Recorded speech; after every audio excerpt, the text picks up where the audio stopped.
Now, did you know that what is most likely the oldest computer museum in the world is located right here in Bozeman? Yeah, it recently got a boost from well-known software engineer who wandered into the museum while speaking at MSU. MTN's John Shearer has the story.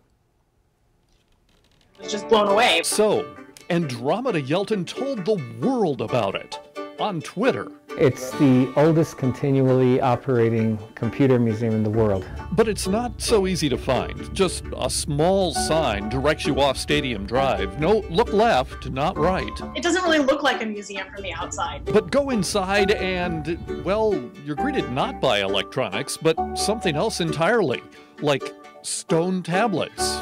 Are we even in the right place? Oh, yeah. As I kept walking around the museum, my mind kept being blown. People come in not knowing generally what to expect. But it's all here, from some of the first data processors to rare computing artifacts they have that were just capturing seminal moments in the history of computation. This Apple I computer is being offered at auction right now for big bucks. The Bozeman Computer Museum won't need to bid. It already has one. Tranquility Base here. The Eagle has landed. And the computer that put men on the moon?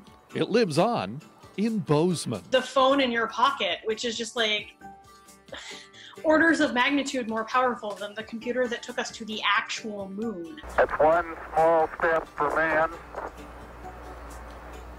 one giant leap for mankind. Those were the days of huge reels of magnetic tapes and punch cards. But way before the moon landing, the first computers started to come alive in World War II. Then, electronic computers were born in the United States. They were room-sized giants that couldn't compare with even a wristwatch these days. Women have been in computing for a long time. That's why the museum dedicates an entire room to women in technology, and a section on games. Games are what motivates so many people to learn. All of this is understandable, and you don't have to be a geek. Some of the rarest items in computer history are here at the Bozeman Computer Museum.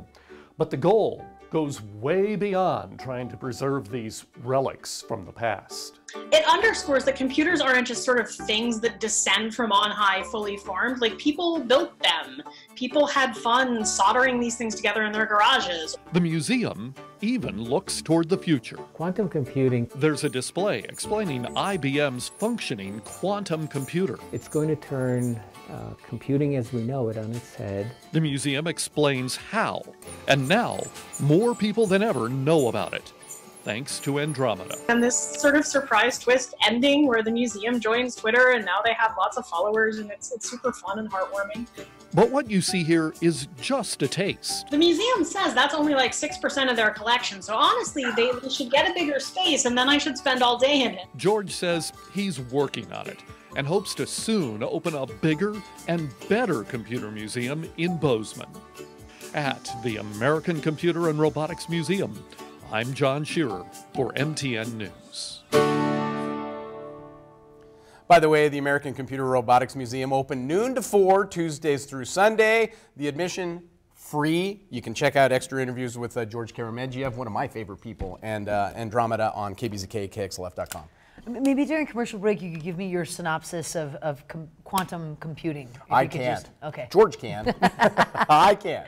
John Shearer did a great job on that. True. What a fascinating place. What a fun place, yep. Matt's extended forecast is up next. Stay with us. It is Montana This Morning.